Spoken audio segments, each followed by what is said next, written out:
جیو کا معنی زمین، گرافی کا معنی مطالعہ اور تشریح۔ چنانچہ جغرافیہ کو اسی لیے جغرافیہ کہتے ہیں کہ اس میں زمین کا مطالعہ کیا جاتا ہے۔ تو آپ عنوان لکھ لیجیے وجہ تسمیہ۔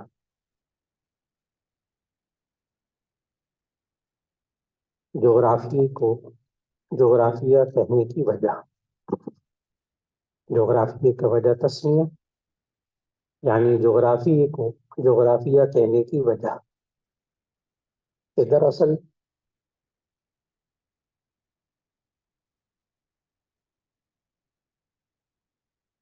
جیو کا معنی مطالعہ، جیو کا معنی زمین اور گرافی کا معنی مطالعہ، چونکہ اس علم میں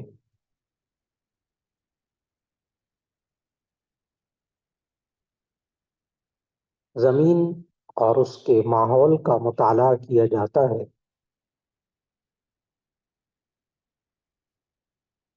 اس لیے اسے جغرافیہ کہتے ہیں۔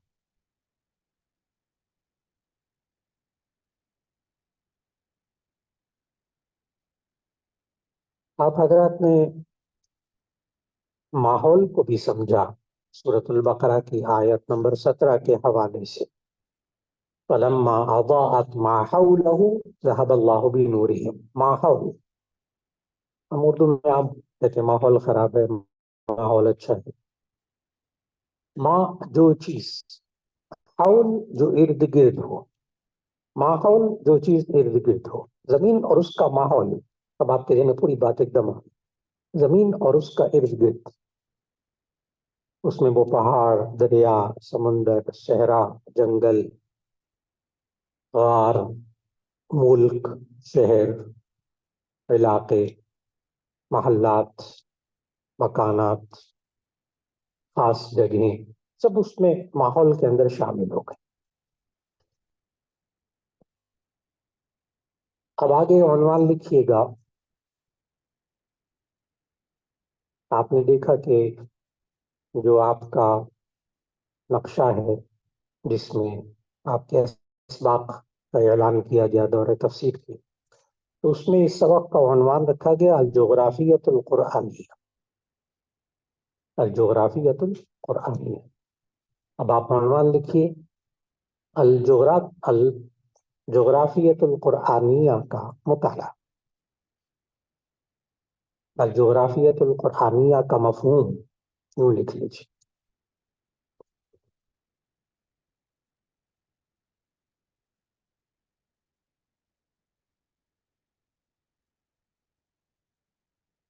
قرآن حکیم کی تفسیر سمجھنے کے لیے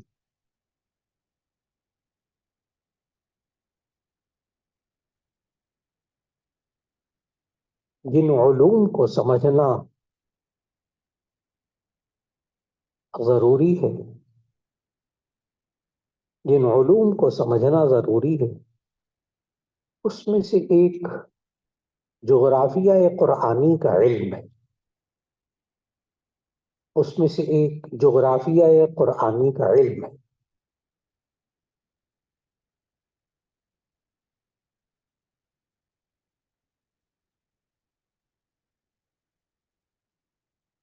جیسا کہ معلوم ہوا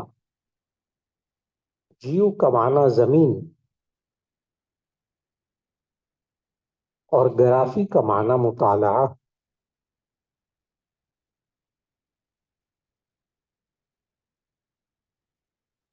گویا کہ جیوگرافی کا معنی ہوا علم الارض، علم الارض، اور جغرافیہ قرآنی کا معنی ہوا، اور جغرافیہ قرآنی کا معنی ہوا علم ارض القرآن، علم ارض القرآن،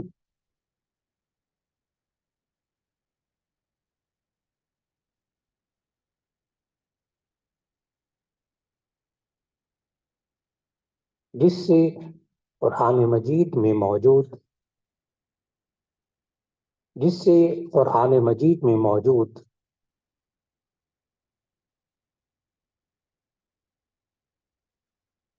زمین اور اس کے ماحول کا تذکرہ سمجھنا آسان ہو جاتا ہے۔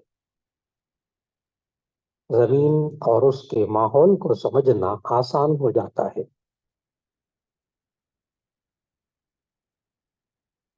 لہذا ہم الجغرافیۃ القرآنیہ میں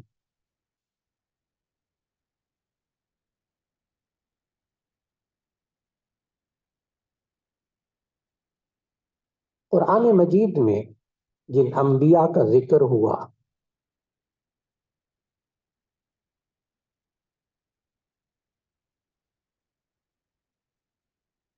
ان کو کن قوموں کی طرف بھیجا گیا، ان کو کن قوموں کی طرف بھیجا گیا، وہ قومیں زمین میں کہاں رہتی تھیں، وہ قومیں زمین میں کہاں رہتی تھیں،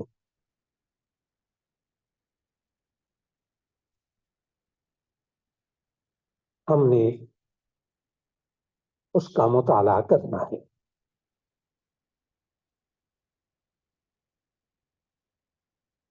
ہم نے اس کا مطالعہ کرنا ہے۔ اسی طرح قرآن حکیم میں مختلف پہاڑوں،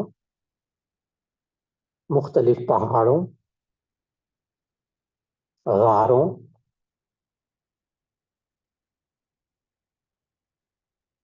دریاؤں، سمندروں، جنگلات،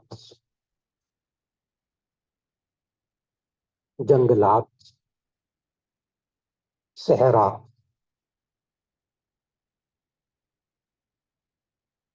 ملکوں ملکوں عمارتوں ملکوں عمارتوں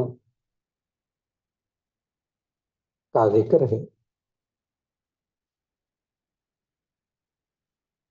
عمارتوں کے ساتھ کنویں بھی لکھ لیں، کنووں کا ذکر ہے، عمارتوں اور کنووں کا ذکر ہے۔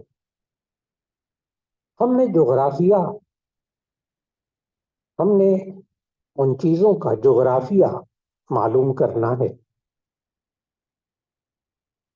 ہم نے ان چیزوں کا جغرافیہ معلوم کرنا ہے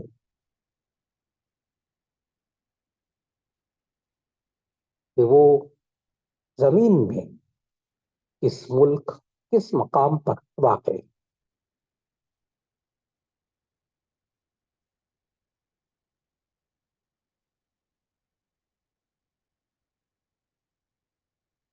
جس سے قرآن مجید کی تفسیر کو سمجھنا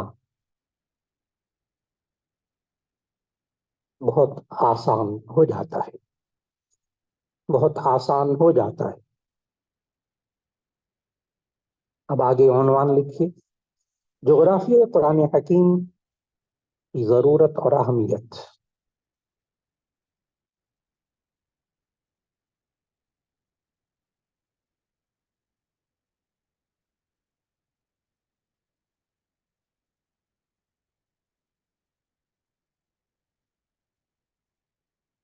ہم قرآن مجید کی تلاوت کرتے ہیں،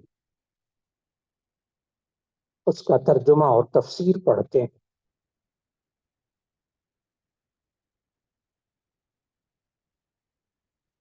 لیکن جب اس آیت سے متعلق جغرافیہ ہمارے ذہن میں نہیں ہوتا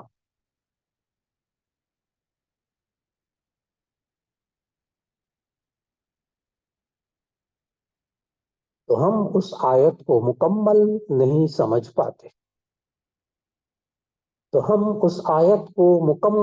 سمجھ پاتے،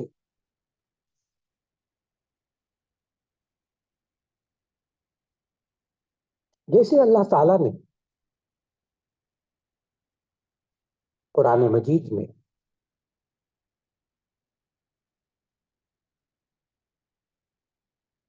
اہل مکہ اہل مکہ پر اپنا احسان بتایا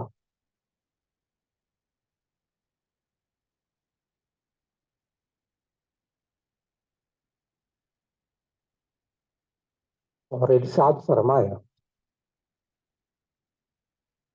اولم یروا اولم یروا انا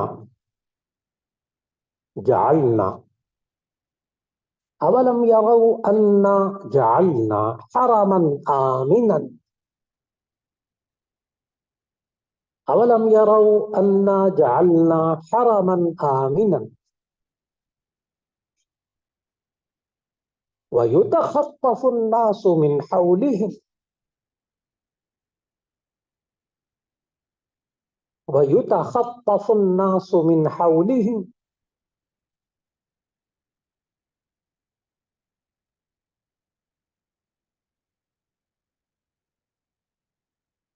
اس آیت سے معلوم ہوا کہ اللہ نے حرم کو اس آیت سے معلوم ہوا کہ اللہ نے حرم کو امن کی جگہ بنایا.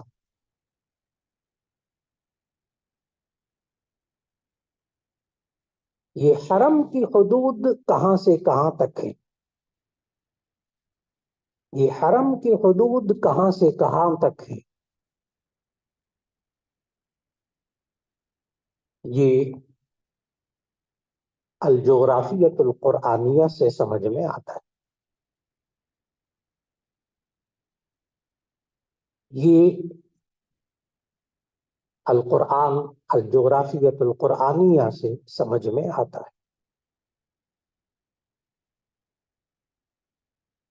اسی طرح اللہ تعالیٰ نے قوم لوط کی بستیوں کو قوم لوط کی بستیوں کو ذکر کرتے ہوئے فرمایا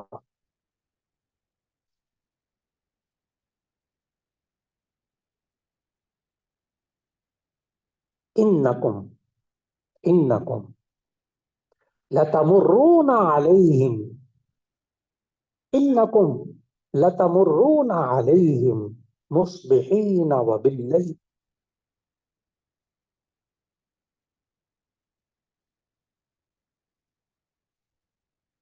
اور ان بستیوں کو قرآن میں مؤتفقات کہا گیا.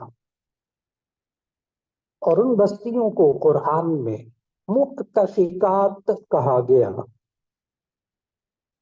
یعنی الٹی ہوئی بستیاں.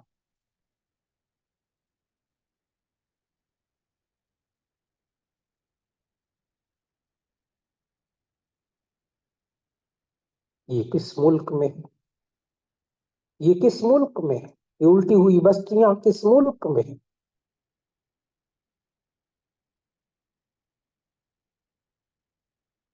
یہ عذاب کہاں نازل ہوا؟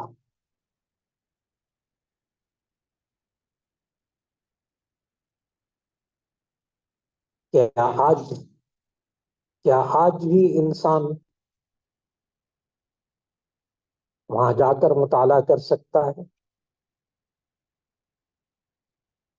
کیا آج بھی انسان وہاں جا کر مطالعہ کر سکتا ہے؟ یہ بات جغرافیہ قرآنی سے سمجھ میں آتی ہے. یہ بات جغرافیہ قرآنی سے سمجھ میں آتی ہے.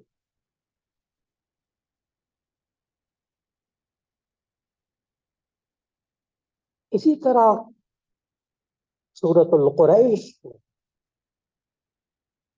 اسی طرح سورۃ القریش میں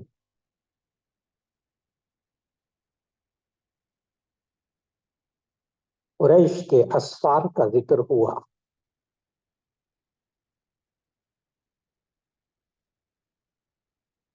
رحلۃ الشتاء والصیف رحلۃ الشتاء والصیف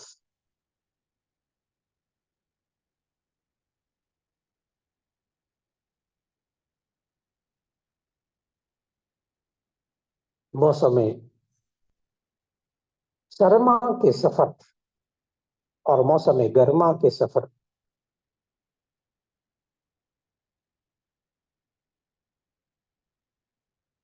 یہ صرف جغرافیہ قرآنی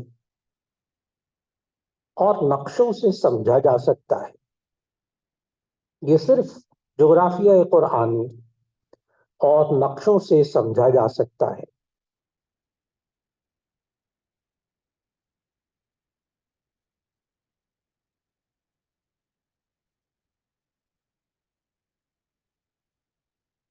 یا اللہ تعالی غزوہ بدر کا نقشہ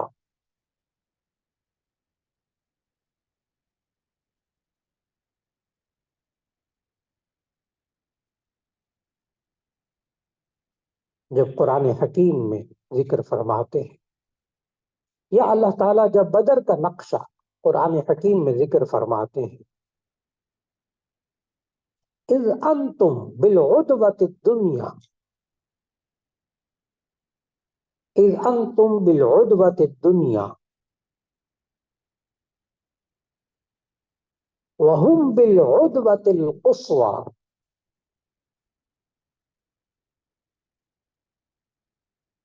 اذ انتم بالعدوۃ الدنیا وهم بالعدوۃ القصوى.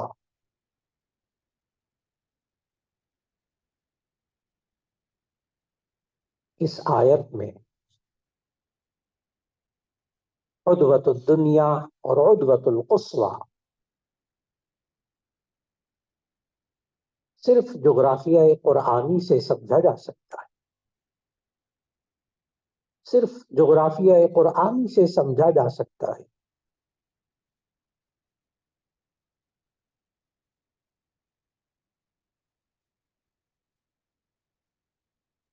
اسی طرح جب اللہ تعالی غزوہ احزاب یعنی غزوہ خندق کے مشکل ترین حالات کا ذکر فرماتا ہے، غزوہ احزاب یعنی غزوہ خندق کے مشکل ترین حالات کا ذکر فرماتا ہے،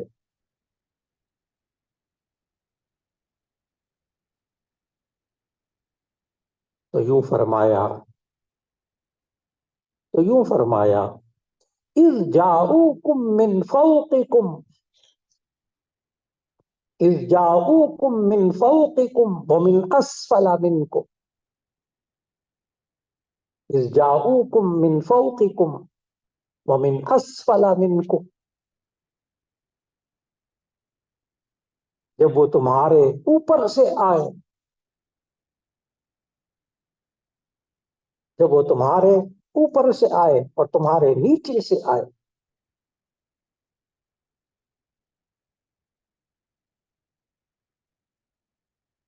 ہم اوپر نیچے کا ترجمہ تو سمجھ سکتے، ہیں،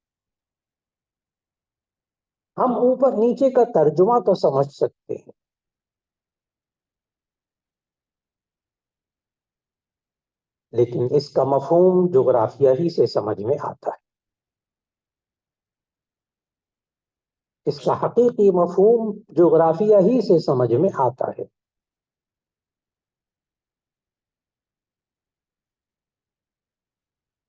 اسی طرح غزوہ حنین میں ابتدائی مشکلات اللہ نے بیان کی.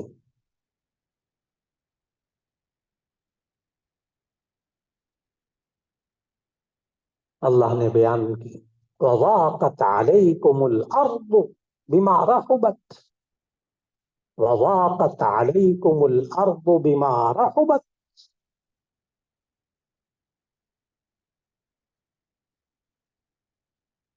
ہم زمین کا تنگ ہونا ترجمہ تو کر سکتے ہیں، ہم زمین کا تنگ ہونا ترجمہ تو کر سکتے ہیں، لیکن زمین کیسے تنگ ہو گئی؟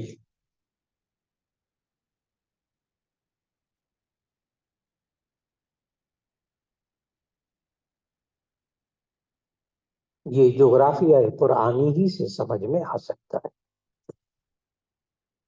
یہ جغرافیہ قرآنی ہی سے سمجھ میں آ سکتا ہے۔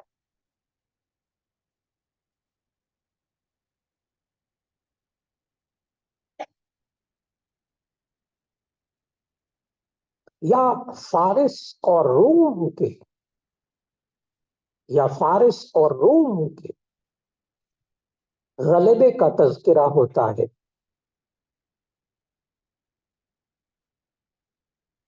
تو فرمایا الف لام میم غلبت الروم، الف لام میم غلبت الروم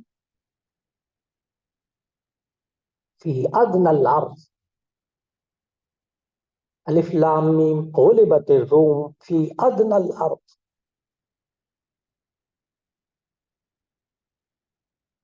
یہاں روم اور ادنى الارض کو سمجھے بغیر، یہاں روم اور ادنى الارض کو سمجھے بغیر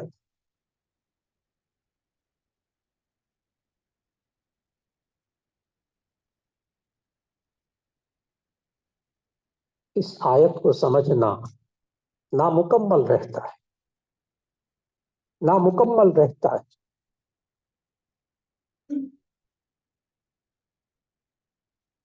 اسی طرح بنی اسرائیل وادی تیہ میں، اسی طرح بنی اسرائیل وادی تیہ میں 40 سنتاً، 40 سنتاً 40 سال حیران و پریشان پھرتے رہے، گھومتے رہے۔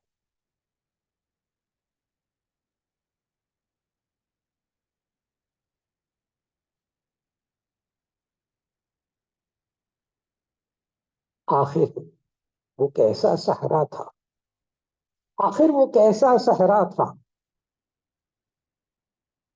کہ نکلنے کا راستہ ہی نہ ملتا، کہ نکلنے کا راستہ ہی نہ ملتا۔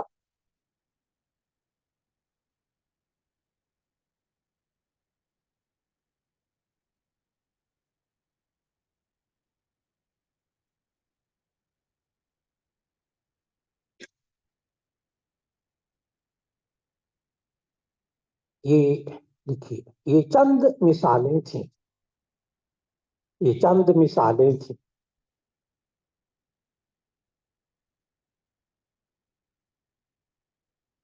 جن سے جغرافیہ قرآنی کی ضرورت اور اہمیت معلوم ہوتی ہے، جغرافیہ قرآنی کی ضرورت اور اہمیت معلوم ہوتی ہے۔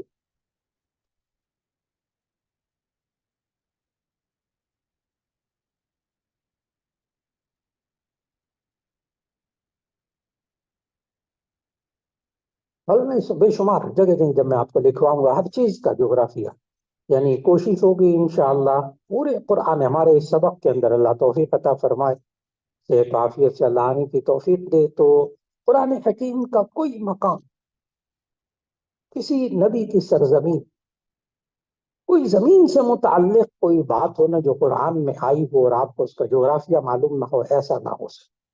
مکمل احاطہ پورے قرآن کا انشاءاللہ، اور ہمت کے ساتھ سمجھیں، بار بار ذکر کروں گا، ہمت کے ساتھ سمجھنا۔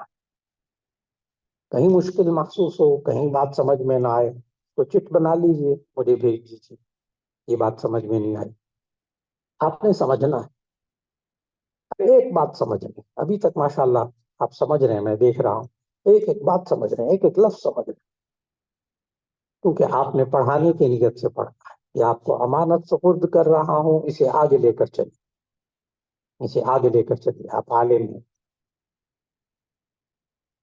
تو اور بہت ضروری ہے، بہت ضروری۔ اس لیے آپ حضرات نے قرآنی جغرافیے کو بھی سمجھا، اور ہمارے ہاں عام طور پر جب ان علوم کا ذکر ہوتا ہے تو یہی سمجھا جاتا ہے مسلمانوں کو یہ اتنا بھی نہیں پتا۔ دیکھو وہ یورپ کے لوگ، غیر مسلم لوگ وہ کفار، وہ یہود و نصارہ، اتنی اتنی ریسرچ کر لی، اتنی تحقیق کر لی، اتنا فلاں کر لیا، اتنا فلاں کر لیا. تو اس میں سے ایک یہ علم جغرافیہ بھی، جس میں ہمارے لوگ، ہم مسلمان مرعوب ہو جاتے ہیں صرف اس لیے کہ ہمیں یہ نہیں معلوم ہوتا کہ ہمارے آبا و اجداد نے اور ہمارے علماء نے، مسلمان علماء نے اس پر کتنا بڑا کام. اور آپ کو حیرت ہوگی کہ آج یورپ جو ہے سارا کا سارا جغرافیے کے اندر مسلمان علماء کی کتابوں کا محتاج ہے، محتاج ہے. اس سے آگے وہ چلے ہیں. اور چونکہ یہ صرف گھر بیٹھ کر کتابیں اور تحقیق کرنے کا کام نہیں ہے جغرافیہ، اس میں چلنا پڑتا ہے میلوں، لاکھوں میلوں، ہزاروں میل، کئی بر اعظم کا سفر کرنا پڑتا ہے، زمینوں کا سفر کرنا پڑتا ہے، تب کہیں جا کر آپ کو یہ بات سمجھ میں آتی. جغرافیہ ہے کیا چیز؟ اسے لکھیے گا. جغرافیہ آغاز اسلام میں، جغرافیے کا آغاز اسلام میں.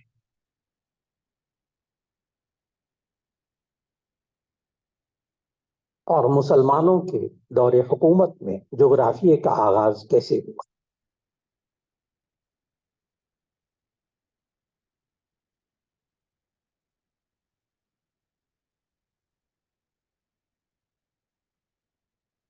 دراصل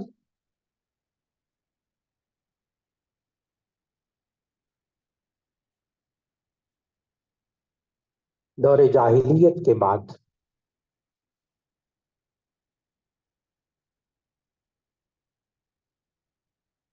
عرب،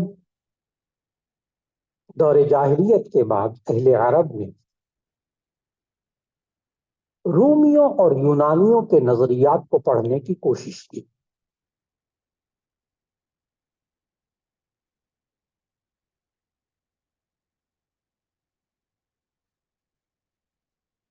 یونانی لوگ یونانی لوگ مختلف علوم میں بڑی مہارت، مختلف علوم میں بڑی مہارت حاصل کر کے کئی کتابیں لکھ چکے تھے.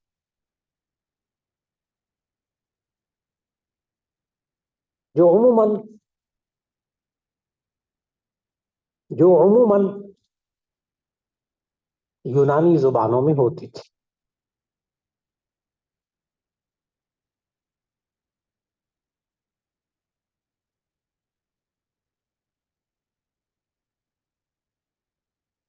علماء اہل عرب نے ان کتابوں کا ترجمہ عربی زبان میں شروع کیا.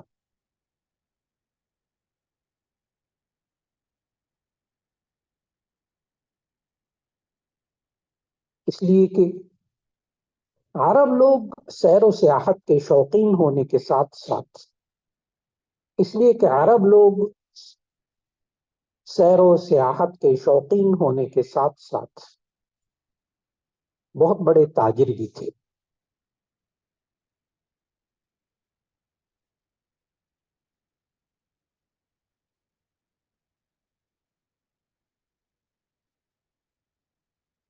وہ تجارت کی غرض سے دور دراز ممالک کے سفر،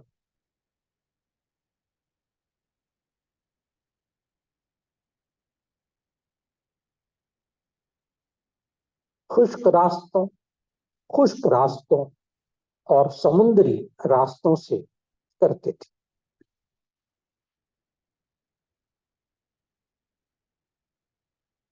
جس سے انہیں مختلف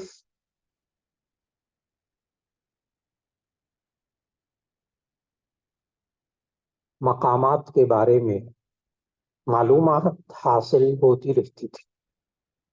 مختلف مقامات کے بارے میں معلومات حاصل ہوتی رہتی تھی۔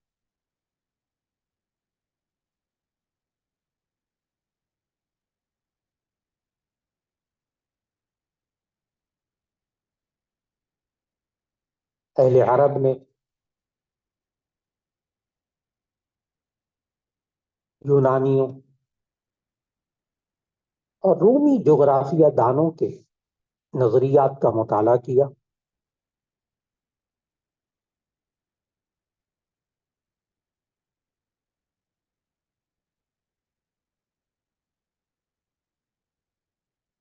اور پھر ان مسلمان جغرافیہ دانوں نے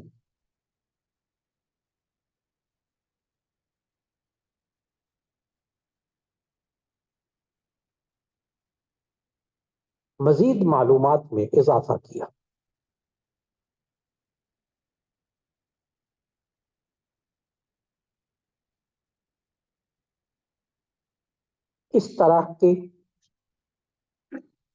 اس طرح کے نمبر ایک،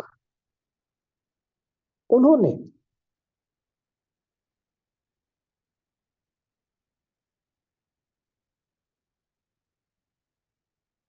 فلکیاتی جغرافیے کے علم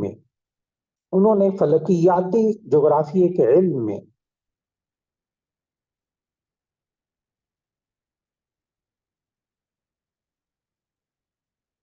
بہت تحقیقی کام کیا۔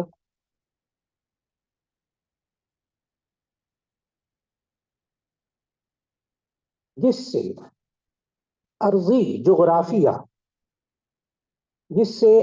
جغرافیہ کے بارے میں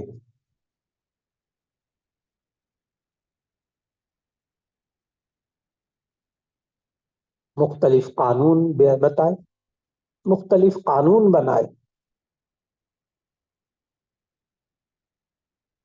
نمبر دو، ان مسلمان جغرافیہ دانوں نے نقشہ نویسی میں اہم مقام پیدا کیا۔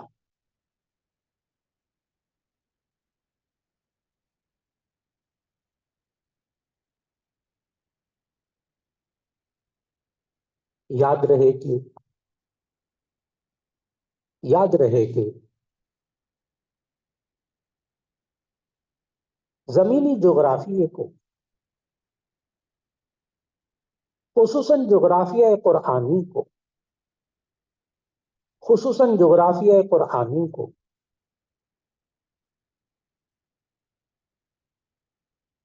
بغیر نقشوں کے سمجھنا ایسا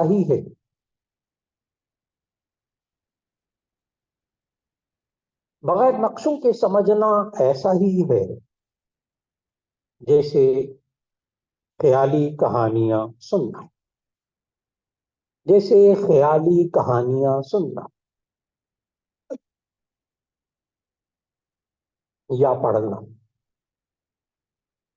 کہانیاں سننا یا پڑھنا۔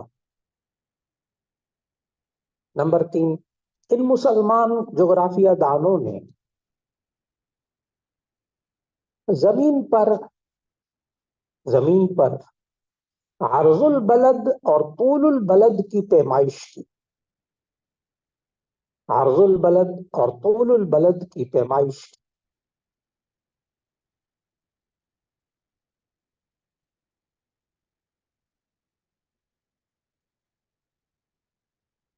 عرض البلد کا لفظی مطلب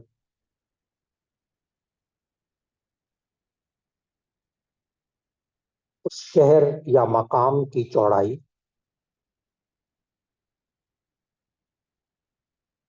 طول البلد اس شہر یا مقام کی لمبائی۔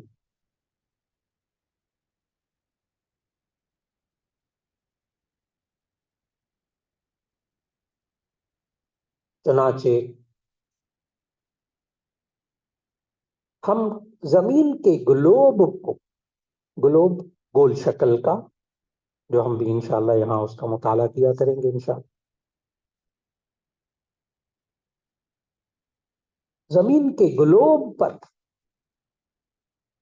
لمبائی اور چوڑائی میں پیمائش پیش کرنا.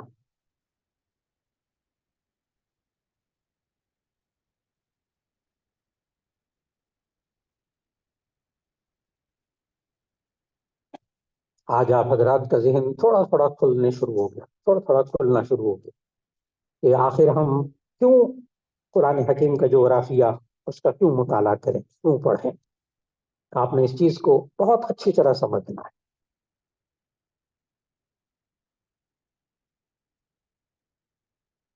جی، ایک تو یہ کہ انہوں نے پوچھا کہ دورہ تفسیر کے اسباق آن لائن مل رہے ہیں، تو اس کا جواب ہے کہ جی ہاں، دورہ تفسیر کے اسباق آن لائن جا رہے ہیں ہمارے. خاص طور پر میرے جغرافیہ قرآن حکیم یہ آن لائن جا رہا ہے، اور اس کو باقاعدہ طالبات کی دنیا بھر میں طالبات جو ہیں اور بڑی محقق طالبات وہ اس کو سن رہی ہیں. الحمدللہ آڈیو جا رہا ہے، وہاں پورا سبق جا رہا ہے.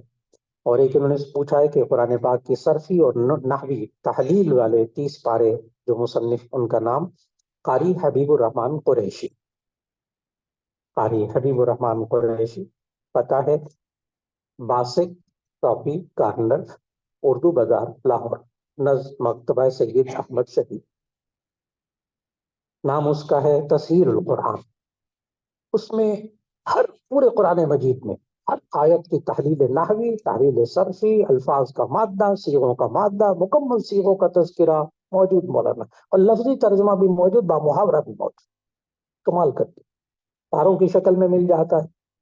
غالباً 200 روپے کا ایک پارا، تو 30 پارے ہو گئے 6,000 روپے کے قریب قریب. ممکن اس سے ذرا مہنگے سستے مہنگے تھوڑے سے ملتے ہیں، تو 6,000 روپے کے قریب قریب کا پورا سیٹ ملتا ہے. پاروں میں لیجیے کیونکہ اس کو پورے کو اٹھانا مشکل. بڑا باقاعدہ اسٹینڈ بنایا ہوا ہے، بڑا شاندار. تو اس میں آپ لے لیجیے تسہیل القرآن قاری حبیب الرحمان قریشی، باسط کاپی کارنر، اردو بازار، نظم مکتبہ سید احمد شہید. یہ سوالات چند ہیں جن کا جواب دیا. اور ایک انہوں نے پوچھا کہ لفظی ترجمہ مولانا ظفر احمد صاحب والا وہ کہاں سے مل سکتا ہے. تو وہ اردو بازار میں مکتبہ رحمانیہ سے بھی مل سکتا ہے، مکتبہ سید احمد شہید سے بھی مل سکتا ہے. آپ کے جامع شفیہ کے فاضل ہیں جنہوں نے شیخ الہند رحمہ اللہ کے ترجمے کو آسان کیا، یعنی جہاں کئی مشکل لفظ تھے نہ سمجھ میں آنے والے، ان کو دور جدید کا لفظ وہاں رکھ دیا. تحریف نہیں ہے، یہ ان کا اپنا ترجمہ اب شمار ہوگا، اور پھر اس کے مطابق ایک ایک لفظ کا ترجمہ. اور اب اہمیت یہ ہے کہ وفاق المدارس العربیہ نے پورے قرآن مجید کا ترجمہ جو پاروں میں ہے، آئندہ سال سے پرچوں کے اندر بامحاورہ ترجمہ نہیں پوچھیں گے، لفظی ترجمہ پوچھیں گے. یہ طے ہو چکا. اس لیے آپ دور تفسیر میں زیادہ کوشش کیجیے لفظی ترجمہ، مہارت پیدا کیجیے. اب وفاق کے پرچوں میں بامحاورہ ترجمہ نہیں آئے گا، لفظی ترجمہ پوچھا جائے، اور لغوی نحوی تحقیق بھی پوچھی جائے گی. اب آپ مدرس بن رہے ہیں، نئے دور کے مدرس ہیں، آپ حضرات کو یہ سب چیزیں چاہیے ہوں گی. اور اگر قرآن حکیم کے سارے صیغے چاہیے ہوں آپ کو، سارے صیغے حل شدہ 8 چیزیں صیغوں کے اندر، لفظی ترجمہ، بامحاورہ ترجمہ، پھر اس کا باب، پھر اس کا مادہ، پھر صیغہ، پھر بحث، پھر باب، پھر اس ثلاثی مجرد، حذف اقسام سے اقسام، یہ سارا اگر چاہیے ایک لائن میں ہر ایک کا، تو کلمات القرآن ایک جگہ. کلمات القرآن اس کے مصنف بھی قاری حبیب الرحمان قریشی. پورے قرآن مجید کے ہر صیغے کا ترجمہ ترتیب سے، اس میں آپ کو تلاش نہیں کرنا پڑتا. السلام علیکم ورحمۃ اللہ.